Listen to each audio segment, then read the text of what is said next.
हरे कृष्ण। उपस्थित समस्त गौर भक्तवृंदेर श्री चरण कमले आमार सश्रद्ध प्रणाम। गतकाल आमरा श्रवण करेছি কিভাবে বৃক্ষের মূলে যদি জলসেচন করা হয় তাহলে শাখা প্রশাখা স্বাভাবিকভাবে তৃপ্ত হন, কিন্তু বৃক্ষের মূলে যদি আমরা জলসেচন না করে শাখা প্রশাখাকে যদি জল প্রদান করি তাহলে কিন্তু স্বাভাবিকভাবে আমাদের উদ্দেশ্য সাধিত হবে না। ঠিক তদ্রূপ ভগবানের সন্তুষ্টি বিধান না করে অন্যান্য বিষয়ে আমাদের মনোযোগ, অন্যান্য প্রয়াস তো বৃথা হবেই। সেই জন্য ব্রহ্মার এই উদাহরণ আমাদের কাছে এতটা গুরুত্বপূর্ণ। আমরা ভক্ত হয়েও কেন এতটা অতৃপ্ত, কেন এতটা অশান্ত, কেন এতটা বিচলিত? কারণ আমরা আসল বিষয়টা নিয়ে আলোচনা করতে আমরা রাজি না, আমরা প্রস্তুত নই।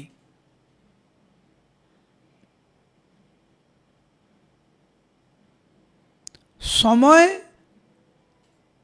কাটানোর জন্য অনেক সময় এরকম মনোভাব আসে, কোনো গুরুত্বপূর্ণ আলোচনা নয়, যে শুধু সময় কাটাচ্ছ না, সময় কাটানোর ব্যাপার বলে না, টাইম পাস, এটা তো অনেক প্রচলিত কথা, টাইম পাস। আমরা টাইম পাসে অভ্যস্ত। প্রকৃত সমস্যা নিয়ে আমরা যথার্থ আলোচনা করার জন্য আমরা এখনো প্রস্তুত নই। যেই দিনকার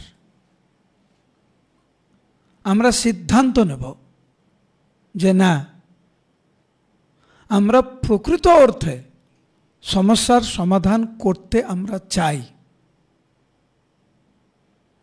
সেই দিন দেখবেন সেই মুহূর্ত থেকে সমস্যার সমাধান শুরু হতে থাকে। মৌখিকভাবে আমরা বলি আশীর্বাদ করুন, কৃপা করুন, ভালো ভক্ত হতে চাই, ইত্যাদি ইত্যাদি, কিন্তু যেই দিনকার প্রকৃত অর্থে আমাদের ভক্তি জীবনের সমস্যার সমাধান আমরা করতে চাই, সেই দিন কিন্তু আমাদের সমস্যার সমাধান শুরু হয়ে গেছে। এখন নিজেকে জিজ্ঞেস করা উচিত, আমরা টাইম পাস করছি না তো? টাইম পাস যদি শুধু উদ্দেশ্য থাকে তাহলে কিন্তু আমরা সমস্যার যে সমাধান এটা কিন্তু আমাদের আশা করা উচিত না।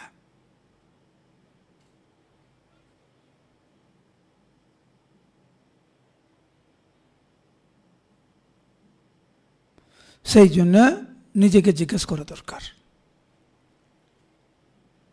আমরা কি সত্যিকারের সমস্যার সমাধান চাই না টাইম পাস করছি? ব্রহ্মা বললেন সমস্ত সমস্যার সমাধান হচ্ছে ভগবানের চরণে আত্মসমর্পণ। কিরকম? ঠিক যেরকম বৃক্ষের মূলে জল সেচন করতে হয়, শাখা প্রশাখাতে নয়।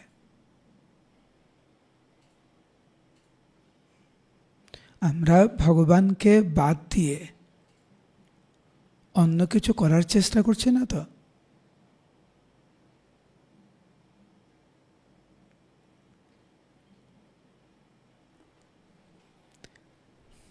ভগবান এত দয়াময়, যে ঐকান্তিক ভক্তকে কখনো ভগবান ফেলে দেন না রাস্তায়, কখনো ত্যাগ করেন না।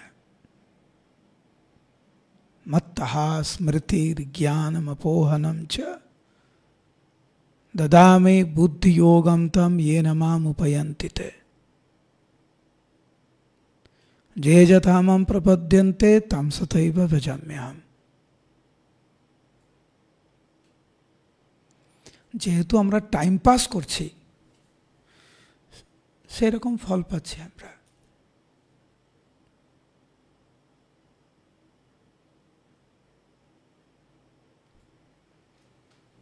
একটি সমস্যা নিয়ে এসেছেন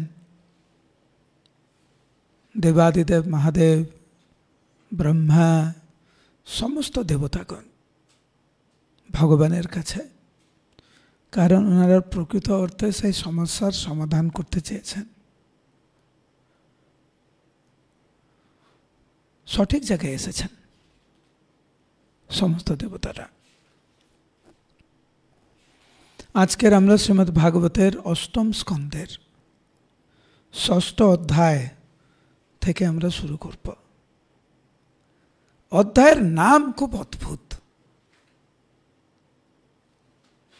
কার সঙ্গে বন্ধুত্ব স্থাপন করি আমরা? সম মনোভাবাপন্ন, যার সাথে আমাদের স্বভাবের মিল খায়, তার সাথে বন্ধুত্ব স্থাপন করি। সমমনোভাবাপন্ন। ও গান বাজনা পছন্দ করে, আমি গান বাজনা পছন্দ করি। ও এই ধরনের খাবার পছন্দ করে, আমি ওই ধরনের খাবার পছন্দ করি। ও এইরকম জায়গায় বেড়াতে পছন্দ করে, আমি করি। ও এরকম কীর্তন পছন্দ করে, আমি করি। স্বজাতীয়।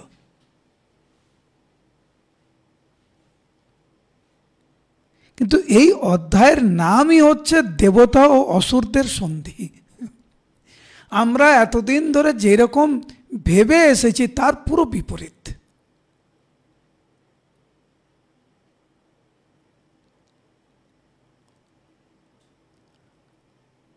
আশা করি এই অধ্যায়ের যে মহিমা, এটা শ্রবণ করার পরে ভক্তদের মধ্যে দূরত্বটা অনেকটা কমবে, যদি আমরা টাইম পাস করতে না আসি ভক্তি জীবনে। যদি টাইম পাস করতে আসি তাহলে কিছু ভক্ত আমাদের সারা জীবন শত্রুই থেকে যাবে। শত্রুর মনোভাব নিয়ে, শত্রুতা মনোভাব নিয়ে কখনো ভগবত ধামে ফিরে যাওয়া যায় না। আমি একবার গুরু মহারাজকে জিজ্ঞাসা করছিলাম করোনার সময় মারামারি নিয়ে, আপনারা শুনেছেন হয়তো। আমি গুরু মহারাজকে প্রশ্ন করছি যে গুরু মহারাজ, স্বামী এবং স্ত্রী উভয় আপনার শিষ্য এবং শিষ্যা, কিন্তু একজন অপরজনকে এমন প্রহার করছে, প্রহার করে হসপিটালে পাঠিয়ে দিচ্ছে, তারপরে তাকে সুস্থ করে আবার মারছে। করোনার সময় তো কি করবে আর, এই টাইম পাস করছে, ঝগড়াঝাটি করে, মারামারি করে, মেরে হাড় গুড় ভেঙে হসপিটাল পাঠিয়ে দিচ্ছে, আবার ঠিকঠাক করে আবার আবার মারছে। তো গুরু মহারাজ, এটাতে আপনি গুরুদেব হিসাবে আপনার উপরে কেমন প্রভাব পড়ে?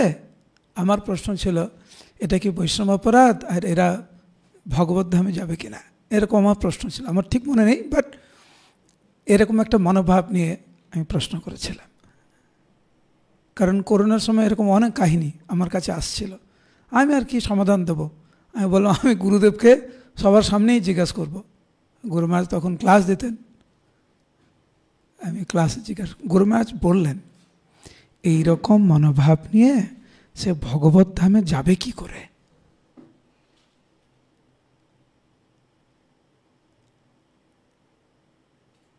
নিজের স্ত্রীকে বা নিজের স্বামীকে শত্রু ভাবছে। দুইজনই ভক্ত, দুইজনই দীক্ষিত। আর এখানে আমাদের আলোচনা হচ্ছে দেবতা ও অসুরদের সন্ধি। যদি দেবতা আর অসুরদের মধ্যে সন্ধি হতে পারে, ভক্তরা স্বাভাবিকভাবে ভক্তি জীবন করতে পারে না।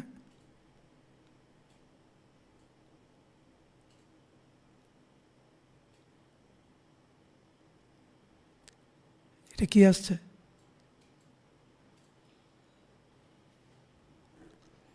সেই জন্য আমাদের অনেক সাবধানতা অবলম্বন করতে হয়। আপনারা বিষয়টা মনে আছে তো, কি বিষয় নিয়ে আলোচনা হচ্ছে? কারোকে জিজ্ঞাসা করলে বলতে পারবেন তো কি নিয়ে আলোচনা হচ্ছে? গতকাল কি নিয়ে আলোচনা হয়েছে? হাত তুলুন, কে বলতে চান? চিন্তা করতে হচ্ছে।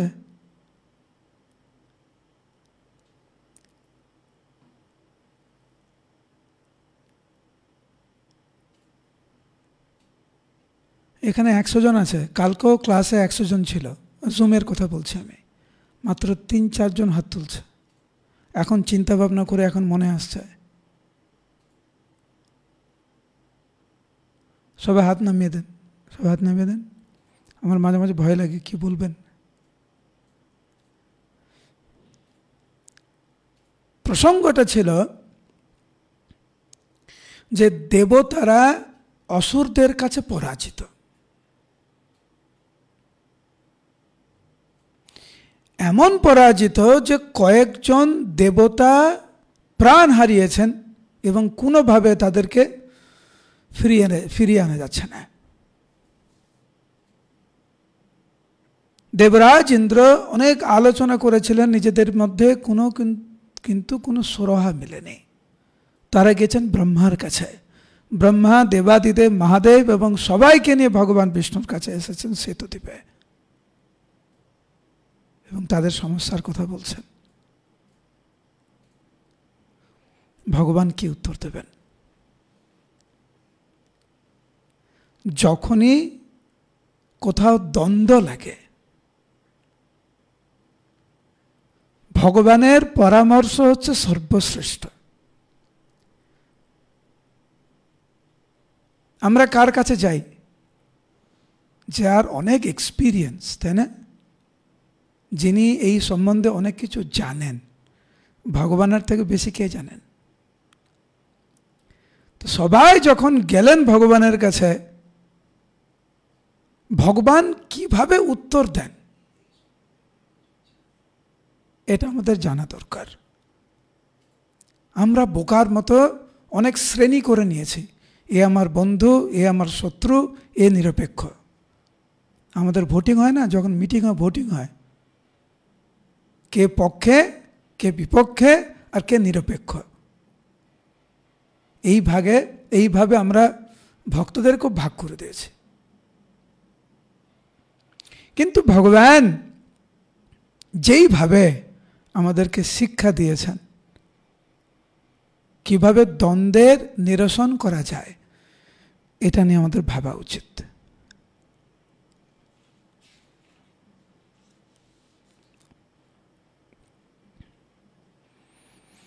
ভগবান ব্রহ্মার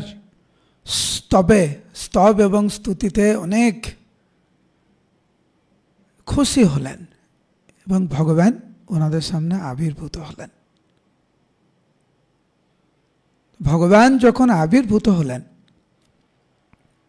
ওনার অঙ্গজ্যোতি হাজার হাজার সূর্যের উদয়ের মতো উজ্জ্বল।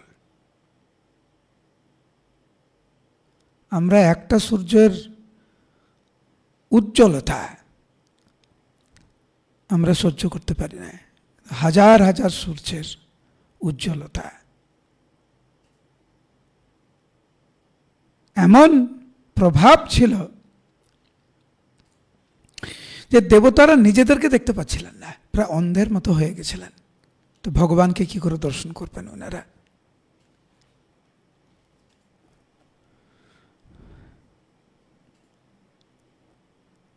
ভগবানকে দর্শন করে দেবাদিদেব, মহাদেব এবং ব্রহ্মা আদি বুঝতে পেরেছিলেন ভগবান সামনে আবির্ভূত হয়েছেন, সেই জন্য সশ্রদ্ধ প্রণতি নিবেদন করলেন।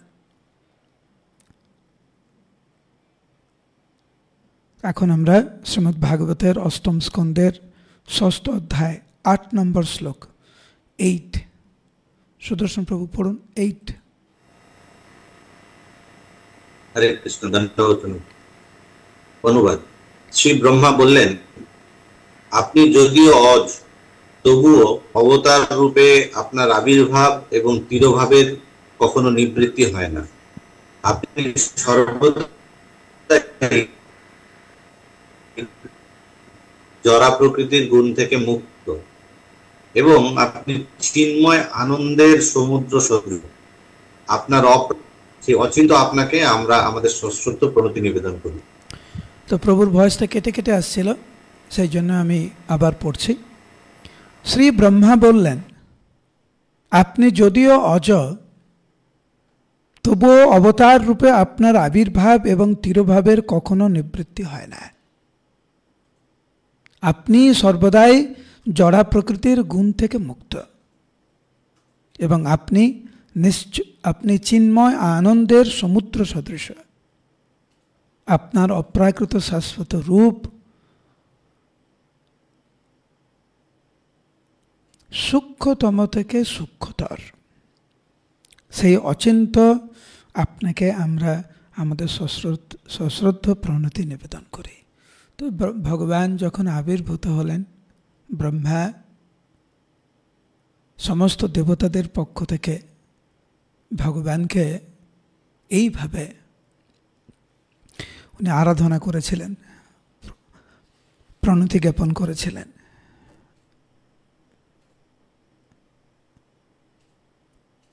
এই জড়জগতের সব কিছু ভগবানের থেকে এসেছেন এবং ভগবানের উপর নির্ভরশীল।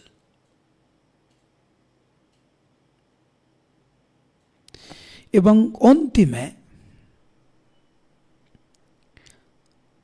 সব কিছুই ভগবানের আশ্রয়। ঠিক যেরকম মাটি থেকে যেরকম ঘট তৈরি করা হয় এবং অবশেষে ঘট যখন ভেঙে যায় তখন সেই ঘট আবার মাটিতেই মিশে যায়।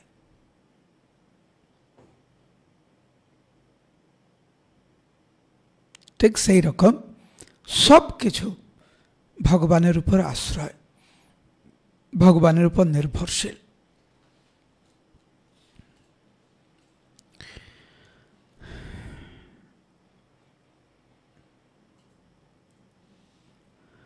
तेरह नंबर श्लोक बृंदा।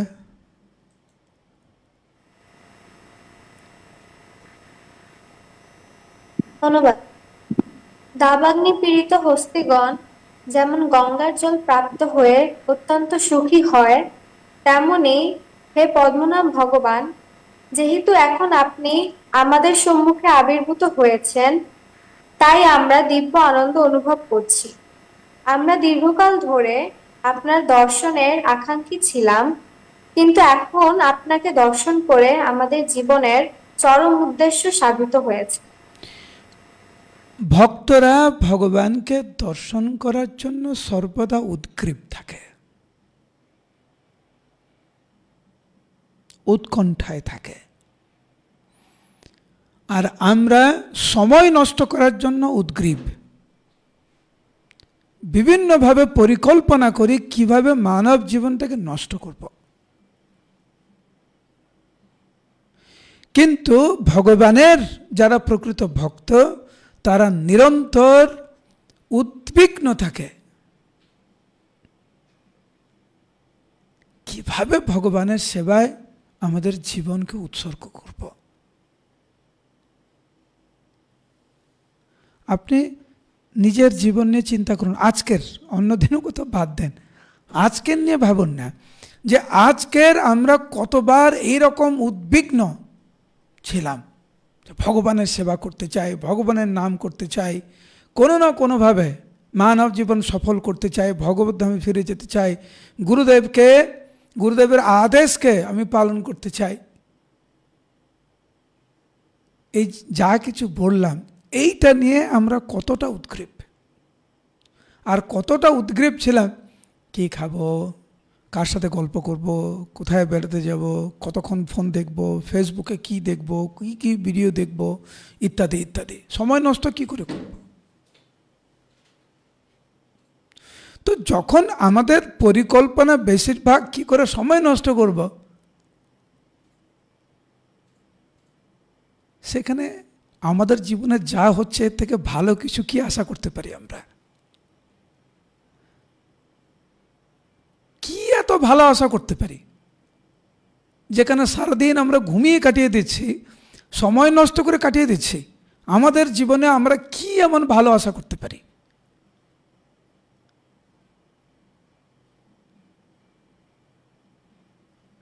ব্রহ্মাকে দেখুন, উনি উদাহরণ দিয়েছেন যে দাবাগ্নি পীড়িত হস্তি জল প্রাপ্ত হয়ে যেরকম সুখী হয়, আমার মনে হয় নিশ্চিত রূপে এইটি সবার একটি অভিজ্ঞতা রয়েছে যে আপনি প্রকৃত অর্থে খুব ক্ষুধার্ত, সারা দিন কিছু প্রসাদ পাননি, 24 ঘন্টা কিছু প্রসাদ পাননি কোনো কারণে, তারপরে আপনার প্রিয় প্রসাদ আপনার সামনে, একদম আপনার যেরকম সবচাইতে প্রিয় প্রসাদ পছন্দ করেন সেই প্রসাদ আপনার সামনে।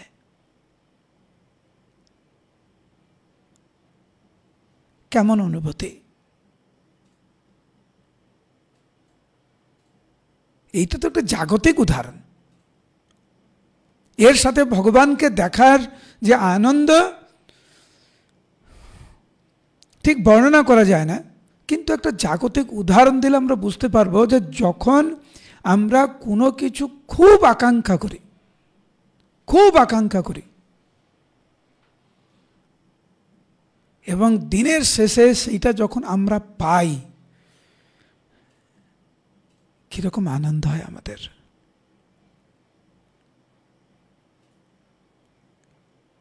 অধীর আগ্রহে ভালো ভক্ত হওয়ার আমাদের প্রয়াসের ফল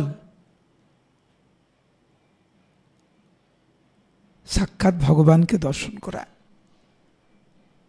দেবতারা দর্শন করেছেন, দেবতারা খুব খুশি। প্রভুপাদ তাৎপর্য বলছেন, ভগবত ভক্তরা সর্বদাই ভগবানকে দর্শন করার জন্য উদ্গ্রীব থাকেন, কিন্তু তারা কখনো দাবি করেন না যে ভগবান তাদের সম্মুখে এসে তাদের দর্শন দান করুন। এটা মূর্খরা করে। অনেকে বলেন, দেখবেন অনেক বাইরের জগতের মানুষ, ভগবান থাকলে আমার সামনে আসুক, ভগবানকে দেখান আপনি। মানে আপনার পকেটে যদি 10 টাকা থাকে, কেউ যদি বলে তোমার পকেটে টাকা আছে, দেখা তো দেখি, ভগবানকে কি ভাবছেন আপনার পকেটে 10 টাকা?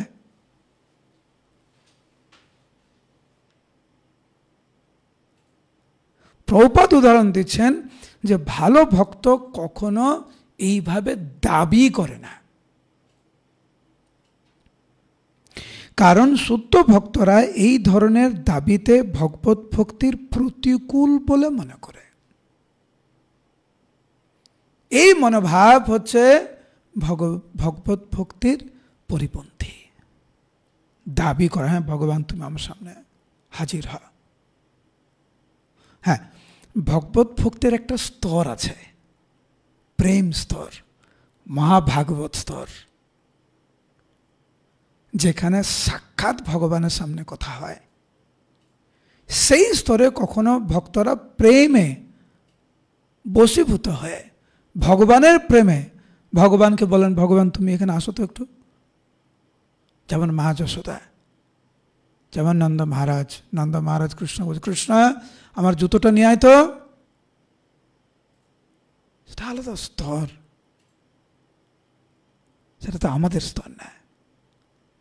আমাদের স্তরে ভগবানকে হাজির হওয়ার, আমাদের সামনে যেমন কোর্টে আমরা হাজির দেই না, হাজিরা দেই আমরা, ভগবানকে আপনার সামনে হাজিরা দিতে হবে নাকি? আপনি সুপ্রিম কোর্টের চিফ জাস্টিস আর ভগবান একজন দোষী, আপনার সামনে হাজিরা দেবেন? সেই জন্য প্রভুপাদ বলছেন, শ্রী চৈতন্য মহাপ্রভু তার শিক্ষাষ্টকে এই শিক্ষা দিয়েছেন, অদর্শনম মর্মাহতম করোতু বা। ভক্তরা সর্বদাই ভগবানকে দর্শন করার জন্য ব্যাকুল থাকেন, কিন্তু জন্মান্তরেও যদি তারা তাকে দর্শন করতে না পারেন, তবুও তারা কখনো ভগবানকে তাদের সম্মুখে আবির্ভূত হওয়ার জন্য আদেশ করেন না। এটি শুদ্ধ ভক্তের লক্ষণ। এবারে বুঝতে পেরেছেন? আমাদের মাঝে মাঝে যখন মনে হয় কিছুই তো হচ্ছে না, ভক্তি জীবনে কিছুই তো হচ্ছে না, এবারে আশা করি বুঝতে পারছেন যে আমরা ভগবত ভক্তির কোন স্তরে রয়েছে। যারা ভাবেন যে 20 বছর তো জপ করলাম, কিছুই তো হচ্ছে না, কোথায় প্রেম, কোথায় ভগবত ভক্তি, কোথায় ভগবান, কিছুই তো অনুভব হচ্ছে না। হে ভগবান, তুমি কোথায়? যদি থাকো তো সামনে আসো তো। কীরকম ভক্তের মনোভাব এটা ছিল, প্রভুপাদ এখানে তাৎপর্য কিন্তু পরিষ্কার করে বলছেন।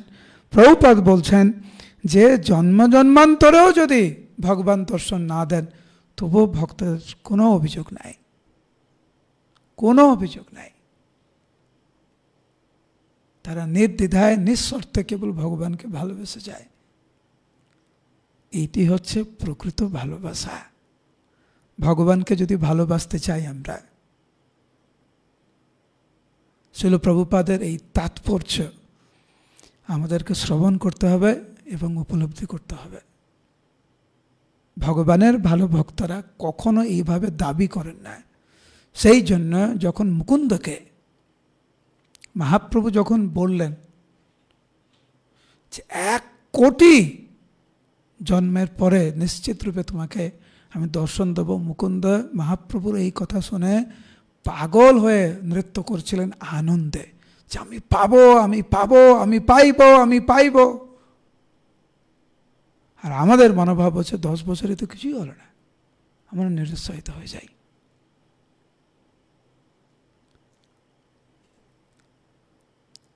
ভগবত ভক্তি এত সোজা না। আমরা যতটুকু সোজা ভাবি এত সোজা না। ভগবানকে ভালোবাসতেই পারলাম না, আর ভগবানের ধামে যেতে চাই। হরিনামকে ভালোবাসতে পারলাম না, ভগবানের সেবাকে ভালোবাসতে পারলাম না, আর জীবনের অন্তিমে আমরা গোলক বৃন্দাবনে যেতে চাই। গতকাল আমরা আলোচনা করেছিলাম, আমাদের একটা স্বভাব আছে সবসময় লিফট খোঁজা, সিঁড়ি দিয়ে আমরা উঠতে চাই না। ভগবত ভক্তি সিঁড়ি দিয়ে উঠতে হবে আমাদেরকে। সাধনা ভক্তি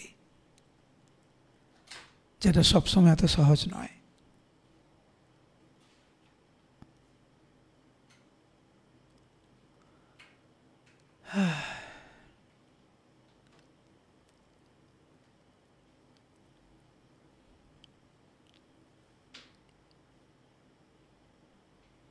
হে ভগবান, আমরা এই ব্রহ্মাণ্ডের লোকপাল সমস্ত দেবতাগণ আপনার শ্রী পাদপদ্মে উপস্থিত হয়েছে।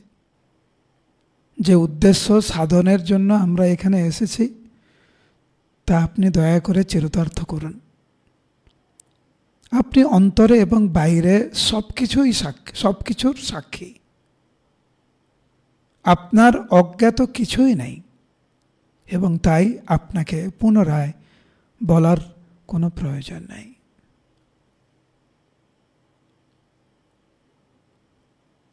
ভগবানকে কেবল ভালোবাসতে শিখতে হবে আমাদেরকে। ভগবানকে কেবল সেবা করতে শিখতে হবে আমাদেরকে, এবং আমাদের শিখতে হবে কিভাবে জাগতিক কামনা বাসনা নিয়ে ভগবানের কাছে না যেতে, যে কামনা বাসনাগুলো রয়েছে সেগুলো সেবার মাধ্যমে, ভগবানকে ভালোবাসার মাধ্যমে সেই কামনা বাসনাকে সংশোধন করা।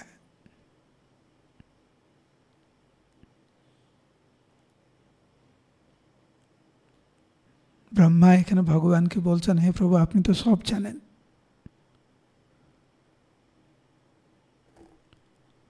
যেহেতু আমরা আপনার অংশ,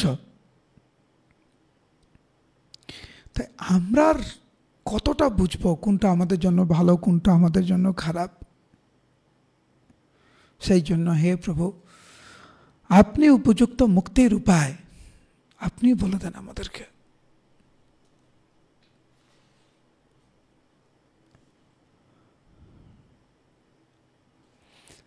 তো ব্রহ্মা দেবতাদের প্রতিনিধিত্ব করলেন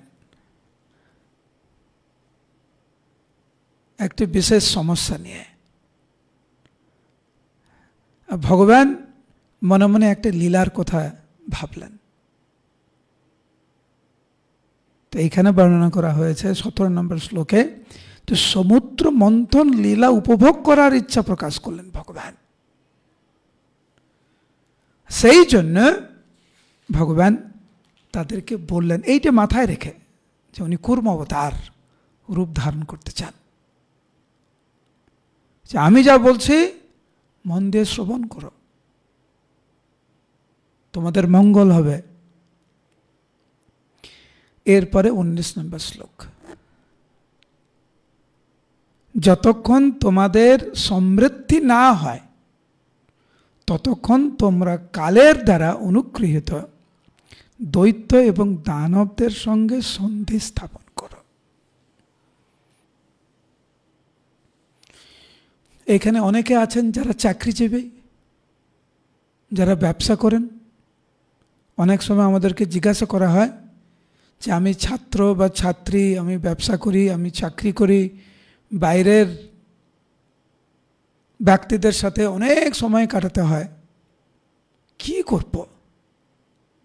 তার উত্তর ভগবান এখানে দিয়েছেন।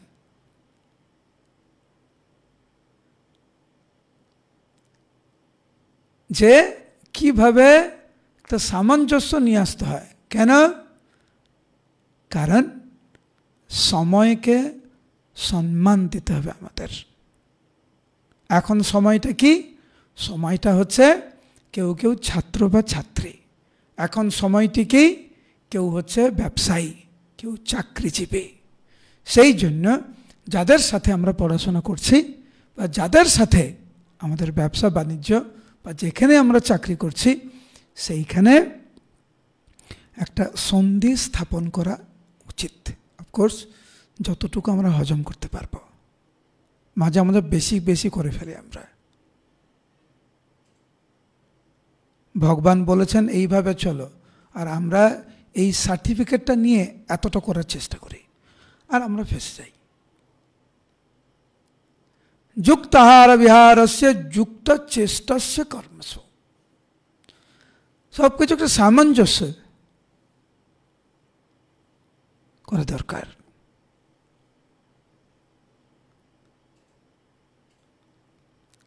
সবকিছু একটা বিষয় রয়েছে, সিচুয়েশন। এইটা আমাদের বুঝতে হবে যে ভগবান কোন পরিস্থিতিতে দেবতাদেরকে বলছেন অসুরদের সাথে সন্ধি স্থাপন করতে।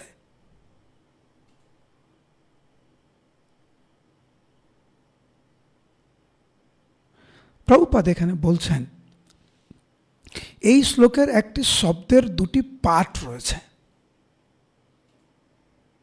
কালেনা এবং কাব্যেনা। কালেনা শব্দটির অর্থ হচ্ছে কালের দ্বারা অনুগৃহীত, এবং কাব্যেনা শব্দটির অর্থ হচ্ছে শুক্রাচার্যের দ্বারা অনুগৃহীত। কারণ শুক্রাচার্য দৈত্যদের গুরু, দৈত্য এবং দানবেরা উভয় দিক থেকেই অনুগৃহীত হয়েছিল, এবং তাই ভগবান দেবতাদেরকে উপদেশ দিয়েছিলেন তাদের অনুকূল সময়ে উপস্থিত না হওয়া পর্যন্ত দৈত্য এবং দানবদের সঙ্গে সন্ধি স্থাপন করতে। এইটি আমাদের ভক্তি জীবনে এবং জাগতিক জীবনে অনেকের এই উপলব্ধি রয়েছে। যখন কেউ কোনো পদে থাকে, সে তার শক্তি দেখাতে চায়, তার প্রভাব দেখাতে চায়, তার পদের প্রভাব দেখাতে চায়। উনি ইনচার্জ, ওনার যুদ্ধ করে লাভ নেই। ভগবান বলছেন একটু সময় অপেক্ষা করতে, একটু সহ্য করুন, দেখবেন ভগবান অনেক কিছু দেখাবে আমাদের। কিভাবে প্রতিকূলতাগুলি হাসি মুখে মেনে নিতে হয় আর সুখী থাকতে হয়, ভগবান সেই বিষয়টি খুব সুন্দরভাবে এখানে দৃষ্টান্ত স্থাপন করেছেন। তা না হলে ভগবান দেবতাদেরকে বলছেন অসুরদের সাথে সন্ধি করতে, তা আমরা এখান থেকে কি শিক্ষা পাব? এইখানে যারা ক্লাস শুনছেন বা পরে অনলাইনে যারা এই ক্লাসটা শুনবেন, প্রত্যেকের কিন্তু আলাদা আলাদা পরিস্থিতি। গৃহে সমস্যা, কর্মক্ষেত্রে সমস্যা, সম্পর্কের ক্ষেত্রে সমস্যা, সব দিক দিয়ে সমস্যা। সমাধান কিন্তু এই অধ্যায়। কিভাবে আমি কদিন আগে ক্লাসে বলছিলাম কিভাবে সময়কে সম্মান দিতে হবে এবং প্রতিকূলতাকেও সম্মান দিতে হবে। খারাপ সময়কেও আমাকে সম্মান দিতে হবে। খারাপ সময় বলে শুধু কান্নায় সময় কাটিয়ে দেবো, কান্নার জলে। খারাপ সময়কেও সম্মান দিতে হবে আমাদেরকে। ঠিক আছে, ওর সময়টা এখন ভালো, হরে কৃষ্ণ, আমি চুপচাপ থাকি একটু। ওনার কর্ম ভালো, আমরা বলি রাহু কেতু ভালো, রাহু কেতু বৃহস্পতি যাই যেগুলো যেগুলো আছে সব ভালো, ঠিক আছে, হরে কৃষ্ণ। আমি দৃঢ়ভাবে বিশ্বাস করি ভগবান কোনো ভক্তকে না খাইয়ে রাখবে না। ভগবান বিশ্ব ব্রহ্মাণ্ডের মালিক। ভগবানের প্রতি যদি আমাদের দৃঢ় বিশ্বাস থাকে,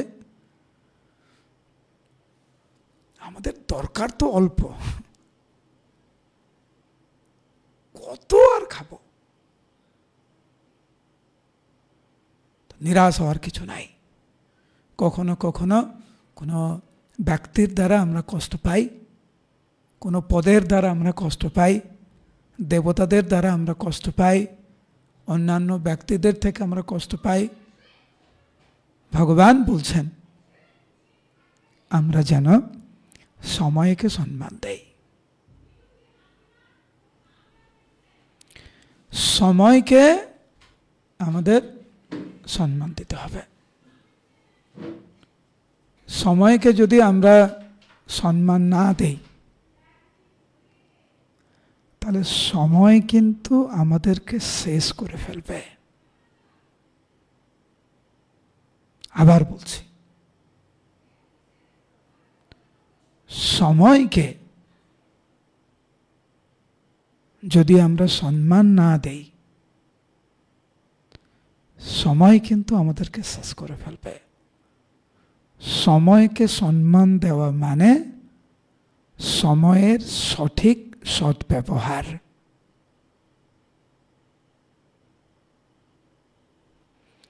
সময়কে সম্মান দেওয়া মানে খারাপ পরিস্থিতিতে শান্ত থাকা।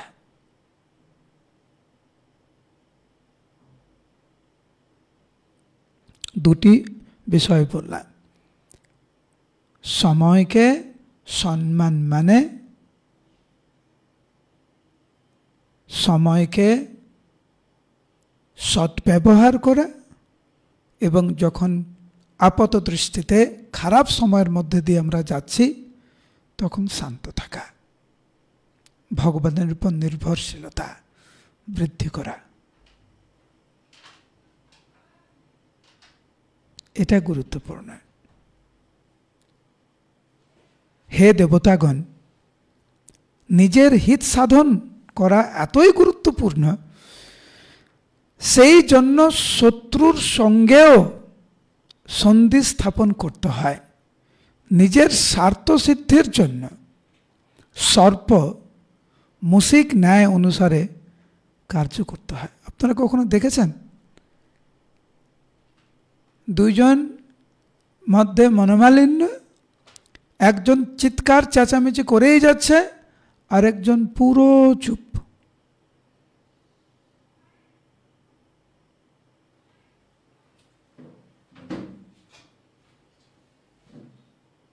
পুরো চুপ। এর ফলে কি হয়, যিনি চুপ আছেন উনি নিজের হিত সাধনের কথা চিন্তা করছেন, ভাই আমাকে তো ভালো থাকতে হবে, আমাকে তো শান্ত থাকতে হবে, আমি এই ঝগড়ার মধ্যে নেই, আমি এর মধ্যে নাই। সেই জন্য মাথা নাড়ে, শুধু দেখবেন ও বলে যাচ্ছে তুমি এরকম, তুমি এরকম, তুমি এটা, ও এরকম করে যাচ্ছে। হ্যাঁ হ্যাঁ, রাইট রাইট, ঠিক ঠিক ঠিক, বুদ্ধিমানের কাজ এটা। 5 মিনিট কাটিয়ে দেন না, তারপরে শান্ত হয়ে যাবে। আর আপনি যদি আবার মহাভারত শুরু করেন তাহলে তো আর শেষ হবে না। এটা আমার কথা না, কিন্তু এটা ভগবানের কথা। ভগবান বলছেন, হে দেবতাগণ, নিজের হিত সাধন করা এতই গুরুত্বপূর্ণ, সেই জন্য শত্রুর সঙ্গেও সন্ধি স্থাপন করতে হয়। নিজের স্বার্থ সিদ্ধির জন্য সর্পমূষিক ন্যায় অনুসারে কার্য করতে হয়। তো প্রভুপাদ এই যে সর্পমূষিক ন্যায় যে কি, সেটি উনি বর্ণনা করেছেন। অচিন্ত্য রূপমাতাজি, তাৎপর্যটা পড়ুন, 20 নম্বর শ্লোকের তাৎপর্য। হরে কৃষ্ণ, প্রণাম প্রভু। এক সময়ে একটি সর্প এবং একটি মূষিক একটি বাক্সে বন্দী হয়। মূষিক যেহেতু সর্পের আহার, তাই সর্পের পক্ষে এটি একটি খুব সুন্দর সুযোগ ছিল। কিন্তু যেহেতু উভয়ই সেই বাক্সে বন্দী হয়ে পড়েছিল, তাই সর্প সেই মূষিককে আহার করলেও সেই বাক্স থেকে মুক্ত হতে পারত না।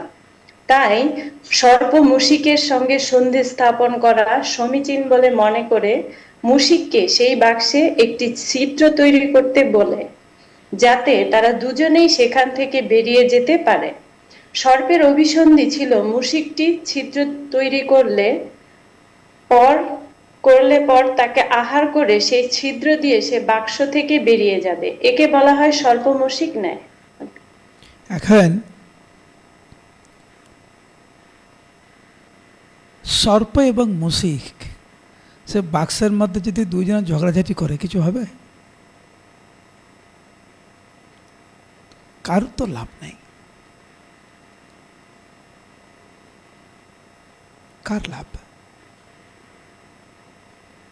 ঝগড়াঝাটি বন্ধ করে একে অপরকে সহযোগিতা করুক, উভয় মুক্ত হবে। প্রভুপাদ তাৎপর্যে বর্ণনা করেছেন, কিন্তু উদাহরণটা কিন্তু ভগবানের। উদাহরণ তো ভগবান নিজে দিয়েছেন, যে তোমরা এখন দেবতাদের সাথে ঝগড়াঝাটি করো না, আমি যেটা বলছি তোমরা সেটা করো। তোমাদের অনেকের অনেক দেবতা এখন দেহ রেখেছেন, এখন অমৃতের দরকার। কিভাবে অমৃতটা পাওয়া যায় সেটা তোমরা চিন্তা করো। সেই জন্য ক্ষীর সমুদ্র মন্থন করা দরকার।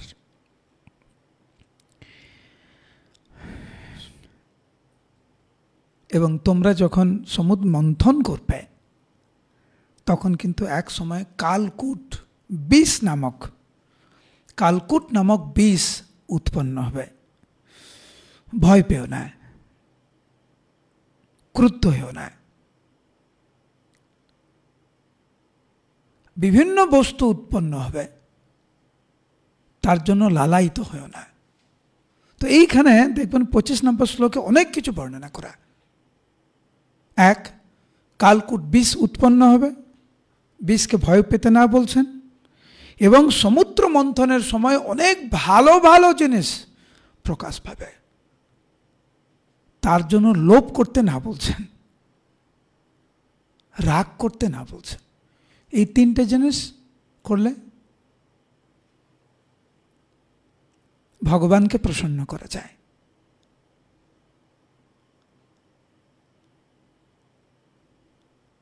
লোভ সামলাতে হবে, ক্রোধ সামলাতে হবে, আর প্রতিকূলতাকে ভয় পেলে চলবে না। বিফলতাকে ভয় পেলে চলবে না। জীবনে বিফলতা আসবেই, সেইটাকে মেনে, সেইটাকে জেনে আমাদেরকে এগিয়ে যেতে হবে।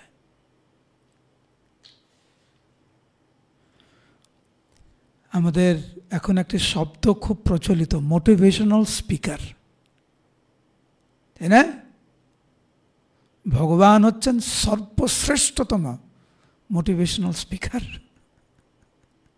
দেবতারা হতাশ হয়ে ভগবানের কাছে এসছেন, ভগবান কত সুন্দরভাবে তাদের উৎসাহিত করছেন।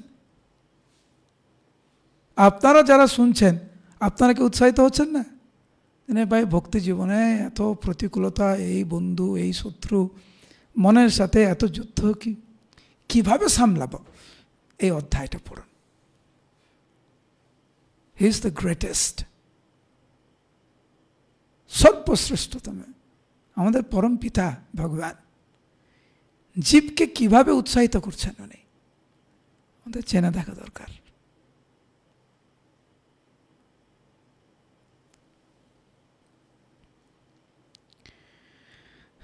ভগবান উপায় বলে দিলেন কিভাবে ক্ষীর সমুদ্রে মন্থন করতে হবে, দড়ি কি হবে, দণ্ড কি হবে, সব ভগবান বলে দিলেন। তারপরে দেবতারা গেলেন বলি মহারাজের কাছে। তখন বলি মহারাজ ছিলেন অসুরদের রাজা এবং অমৃত উৎপন্ন করার জন্য একটি প্রস্তাব দিলেন, এই দধি মন্থন করার, এই সমুদ্র মন্থন করার যে প্রকল্প। বলি মহারাজ তৎক্ষণাৎ রাজি হলেন।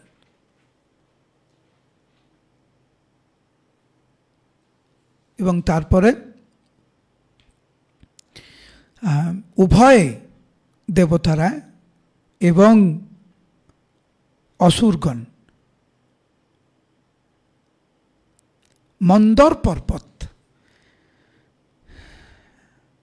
সেটাকে নিয়ে আসার জন্য চেষ্টা করছিলেন, কিন্তু পারছিলেন না।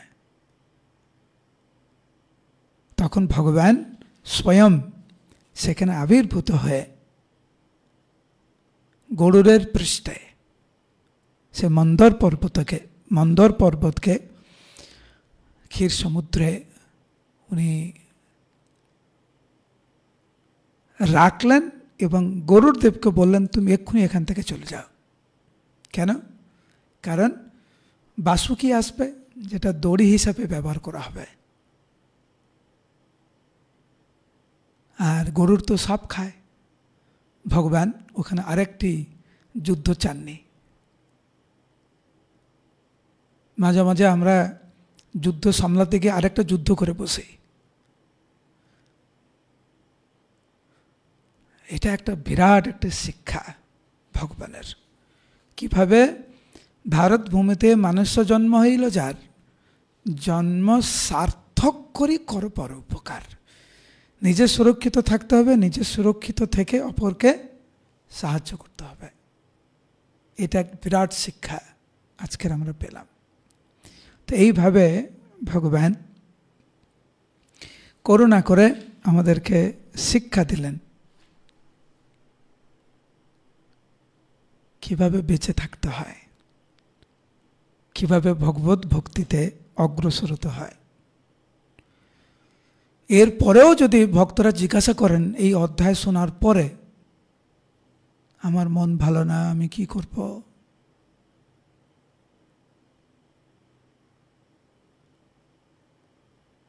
আমি কি বলবো আপনাকে? বলুন, আপনি বলুন। এই অধ্যায় শোনার পরেও যদি প্রশ্ন জাগে,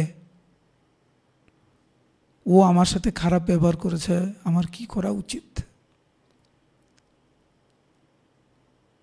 আমার সারাদিন ঘুম পায়, আমার কি করা উচিত? আমার মন ভালো না, আমার কি করা উচিত? আমার চাকরি জীবনে, ব্যবসা জীবনে, সম্পর্কের জীবনে কোনো কিছুই ঠিক যাচ্ছে না, আমার কি করা উচিত? প্রশ্নটা খুব ভালো, আমি তো বলবো আদর্শ প্রশ্ন। আদর্শ উত্তর ভগবান দিয়েছেন। দয়া করে ভগবানের উত্তর মন দিয়ে শ্রবণ করুন, তাহলে সমস্ত সমস্যার সমাধান আপনি পাবেন। हरे कृष्ण कृष्ण कृष्ण हरे हरे, हरे राम राम राम हरे हरे।